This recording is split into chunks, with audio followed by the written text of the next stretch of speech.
Tere tulemast, minu nimi on Dietmar, aga vabandust, ma ei räägi eesti keelt, so I have to continue in English. And anyway, since the degree program I'm talking about will be conducted in English anyway, so you hopefully will understand.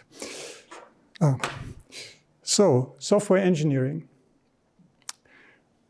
As you will see later today, there is another program, computer science, which sounds relatively similar, and Eero will talk about it. So let me try to briefly explain why at all do we need something more special that's called software engineering. So we all know that Estonia's IT industry is quite important and quite strong.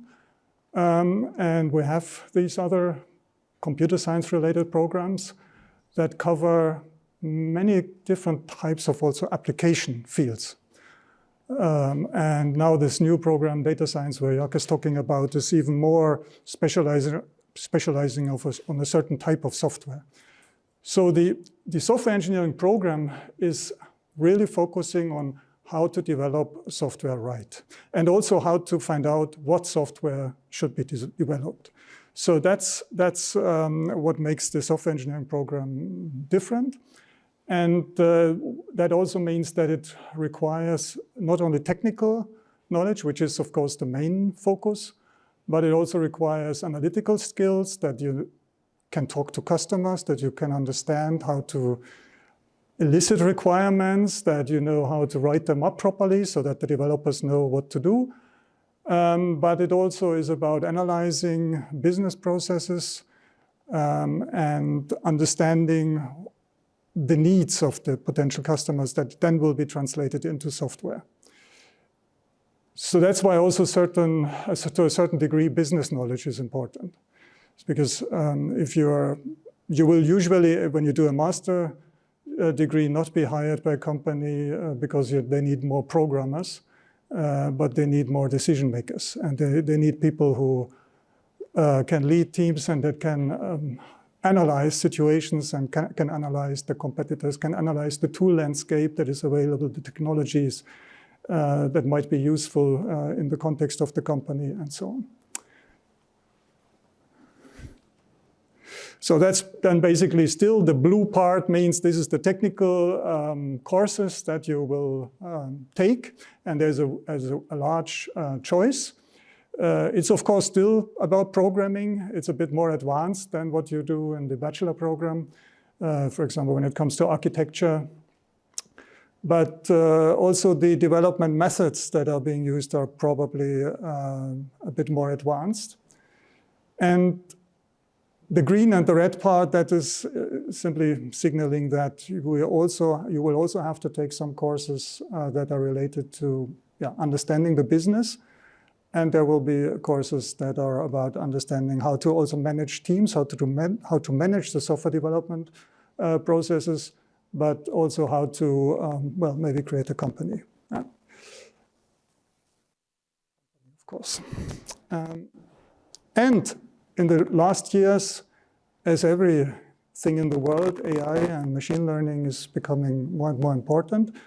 And we are gradually integrating in our courses wherever AI-supported activity or wherever development activities can be supported by machine learning or AI models, then that will be done, because that is exactly what is happening.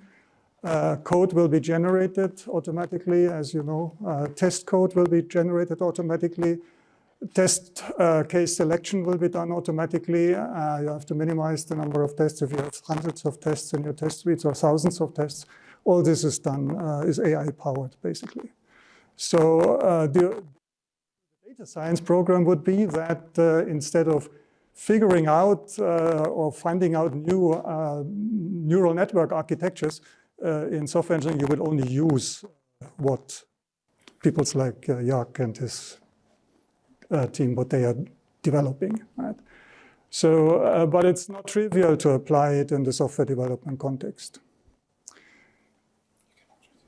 Okay, thank you. Right, so now in the software engineering program, there are two specializations. And that is a little bit also related to the split of the between the two universities that Theo has mentioned in her introduction. We have an embedded specialization and the enterprise specialization. The enterprise specialization is governed mostly here in Tartu. The embedded system specialization is governed by TalTech. So what is enterprise systems? That's basically probably the type of software that you usually think about when you think about software. It's about developing systems that help companies run their business better. And that implies, of course, a lot of activities in the whole complete software development life cycle, from requirement solicitation, development, quality assurance, trying to analyze, for example, bug reports automatically or issue reports so that you can extract new features for the future product versions, etc. All this is about, is the enterprise specialization about. It also involves, for example, there exists special software where you can, that helps you analyze business processes and maybe to automatically derive business processes from the usage of the systems that are already in place, and so on and so on. So that's what enterprise systems is about. And these systems can, of course, become quite complex and quite big. So it's also a big pain in the neck even to simply maintain these systems. Embedded software, on the other hand, is software that is embedded into hardware. So it's embedded into devices. Basically, our Bolt car is this from the automated, no, here it's called autonomous driving lab, is an embedded system in itself because there's a lot of software in it. And this type of software that has to function together with hardware has different types of complexities that enterprise systems have, which usually are pure software systems. So embedded systems have to deal with data from sensors, have to draw conclusions from that. There's, of course, again, a lot of AI in it. And you also have to make sure that it's safe. So the safety dimension is a little bit different from what you have when you have pure software. Because pure software can usually not kill somebody directly. It has to act with some hardware device. And that's what embedded systems do. And of course, real-time systems are important where you have to, where the system has to function in real time, in the sense it's collecting sensor data and immediately has to draw conclusions from it and activate the right behavior. So that's the big picture. Now, the structure of the curriculum looks like what you see on the slide. There's a core module consisting of 4 courses, so 24 ECTS, and then there will be another 6 ECTS free for additional course. I will show on the next slide what the core module consists of. The important information is that in this program, in the software engineering program, it is split between TalTech and Tartu, University of Tartu. So 12 ECTS you will do here and 12 in TalTech. After the first semester, students have to decide whether they go for enterprise software or embedded software systems. And that will then also basically be the decision between Tartu and TalTech. Because when you choose the embedded system specialization, then you will do most of the rest of the program in TalTech or at TalTech. And if you choose the enterprise software specialization, you will do most of the rest of your program here in Tartu. And I will also show on the next slides what is in these specialties. And then, of course, there's, in all the master programs, there's a practice module where you ideally work with a company, do an internship. But there are other forms of practice also possible, including even teaching in courses. And then there are these elective courses that fill up the rest of the program, and a free choice course. And, of course, the master's thesis. So this is now a little bit more detailed view. The core module, the 2 blue courses are the ones taught here in Tartu, Agile Software Development and Systems Modeling. while advanced programming, that's a functional programming course, and software quality and standards course is taught at TalTech in Tallinn. And then after that, if you take embedded, then you have 5 courses from which you have 4 have to be chosen in the specialization module, which are, for example, system programming, real-time, software engineering, telecommunication services, and so on. And if you take the enterprise specialization, then you have in total actually 7 courses from which you can choose, but from which you have to choose 4.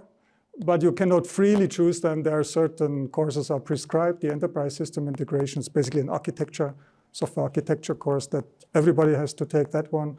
But then you can pick from the more business-oriented courses 2, and then also 1, this is more analysis. And you can also take the machine learning, for example, as one of the specialization courses, if you like. Then, here in Tartu, we have a long list of actually all the courses that are taught in all the chairs of the institute to master level students. Our regular courses can be chosen as an elective course. So you can take courses from the NLP group, from natural language processing, if you really want to. And that would go to the elective module. And in TalTech, they have a slightly different system. They have a fixed list of courses from which you can choose. But even there, if you really want to have a certain technical course that is, for whatever reason, not listed because maybe it's a new course, then you have to talk to the program director at TalTech, and they will basically move it into the elective module, I guess. And the free choice course, there's 6 ECTS from a free choice course. Since all of you know Estonian, you don't have to take an Estonian language course, so you can take any course at the university you like, any topic, whatever you want. I guess it's like in the bachelor program. Good.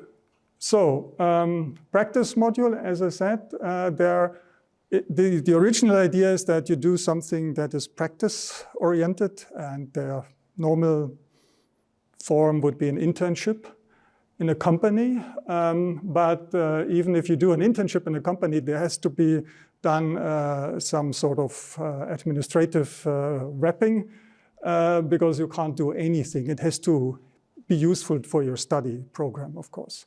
So there you have to make a practice like an agreement.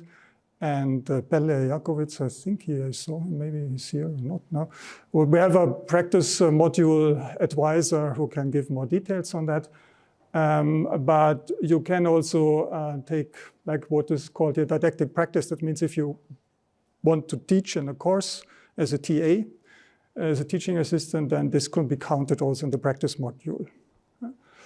But I don't want to go too much into details here now because we have not enough time. Then there's also seminar courses. In total, there are 6 ECTS for seminars, which you usually do in the 2nd or semester or 3rd semester. And in particular, the seminar in the 3rd semester should really be related to your master thesis already. You should already by then roughly know what you want to do in your master thesis so that you can connect it with the seminar. Sorry, that was too quick. Yes, and then there's the mobility window, the so-called mobility window that you can not only do internships even abroad, but also study abroad.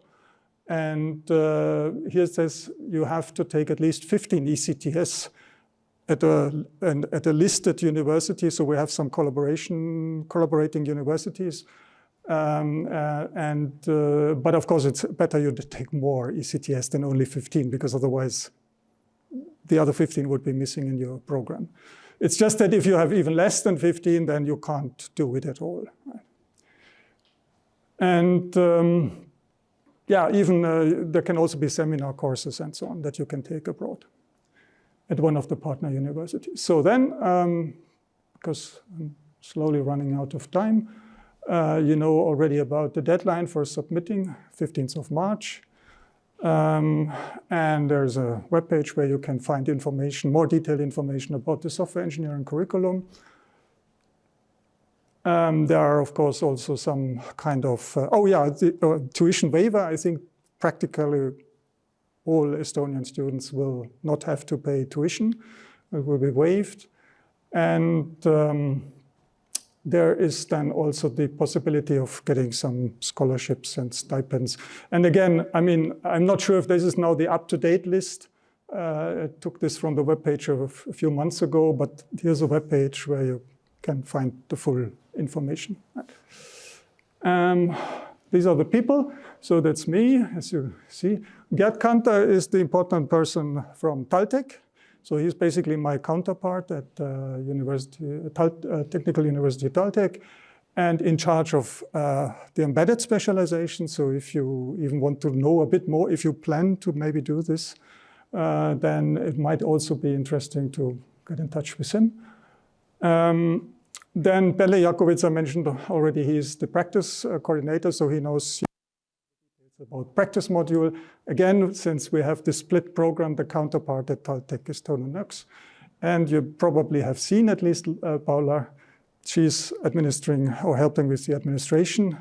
So basically, she's the Levi Luik of the Master of Software Engineering program. And the counterpart at TalTech is Siri Taveta. I think that's it. Now I would like to hand over. Now the boring part is over. Now comes the interesting part. So I have here Caroline. She was a bachelor student here. She was a master student, a software engineering student. And she's now, well, I wouldn't like to call it PhD student, but you're doing a PhD. She's a colleague. And she also wants to say a few words and should say a few words about her experience in this program. Tere, mina olen Caroline. Ja nagu Marek mainis, siis ma tegin bakalaureuse informaatika õppekava siin ja läksin edasi tarkvaratehnika magistrisse, mille ma lõpetasin siis möödunud suvel. Üks asi, mida on võib-olla keeruline teha, on hästi palju kas minna tarkvaratehnikasse või minna informaatikasse, täpselt tea, mis see vahe on, siis ongi, et tarkvaratehnikas keskendubki selle tarkvaraarendusele, kõikidele rollidele, mis selle tarkvaraarendusega kaasneb. Ehk siis mina pärast bakalaureust ma päriselt ei teadnud, mida ma tahan teha, ma enam-vähem oskasin progeda, aga ma ei tea, kas ma tahan minna päriselt programmeerijaks või ma tahan minna saada kunagi tiimliidiks või mis iganes, siis magistriõppekava annab ülihea ülevaate kõikidest nendest rollidest, mis teid ettevõtetes ootavad. Ja mis veel juhtus oli see, et ma paar nädalat tagasi rääkisin ühe endise kursakaaslasega, kui ma sain teada, et ta oli juba 4 aastat tarkvaraarendaja olnud ja siis tuli meile magistriõppesse. Siis ma küsin, et mis sul viga on, et nagu sa olid juba ettevõttes tööl, et miks tulid meile magistrisse. Ja siis ta ütles, et tahtis tulla magistri, tahtis seda kraadi omada. Siis mõtlesin, et kas ei kahetse või nagu, et kas sa sai midagi juurde, et ta sai nii palju juurde, et ta kindlasti kahetse seda, et tegelikult nagu vahet pole millise taustaga, et tulete, kes te olete ainult bakalaureuse lõpetanud ja te ei tea veel, mida teha, magister on ülihea koht. Ja kui te juba töötate kuskil, teil on mingisugune kogemus, siis teie jaoks on ka magistri ülihea koht.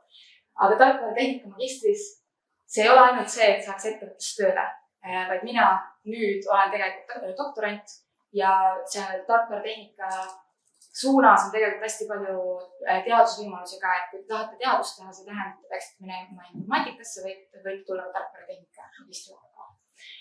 Ja siis see erinevus, mida mina tundsin tudengina magistrit tehes, on see, et bakas oli hästi palju individuaalset asja ja üsna vähe praktikat. Ja mina selle praktika moodi toppisin täis mingite majandusainetega ja niimoodi, et ma saaksin nagu ruttu läbi. Et siis magistrist päris niimoodi ei saa.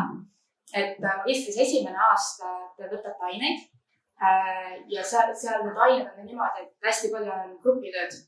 Ehk siis ülioluline on see, et te leiate endale hea tiimi ja siis te saate selle tiimiga minna läbi selle õppekava ja siis, kui teil on hea tiim, siis on üli-tore kogemus. Et minul olid tõesti väga head tiimikaaslased, kõik sujus ja kogu aeg oli selline tunne, nagu meil oleks oma väike ettevõte, siis me pärast naljatasime. Kui me lõpetasime, siis me kohvi jooma koos, ütles, et et kui kellegi tuleb hea idee, siis me peaksime startupi tegema, sellepärast et me koostöö lihtsalt niivõrd hea, terve mõisti hea. Aga esimene aasta siis ongi õpingud. Ainult esimese semestri peate Tallinna ja Tartu vahet käima. See on ainult 16 nädalat, see ei ole midagi nii hullu. Ehk siis see ei ole midagi, mis võiks teid ära hinnutada. Ja siis teine aasta läheb teil eelkõige magistritöö kirjutamisele, sest seda te hakkate kirjutama juba teise aasta esimesel semestril ja siis teil on see kõrval praktika.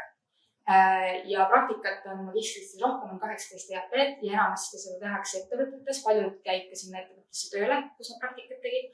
Aga tihtipeale võib juhtuda ka niimoodi, et te saate enda lõputöö teema teha või te saate alustada praktikat ülikooli siseselt mõnes teadusrühmas ja siis sealt kasvab välja teie magistritöö.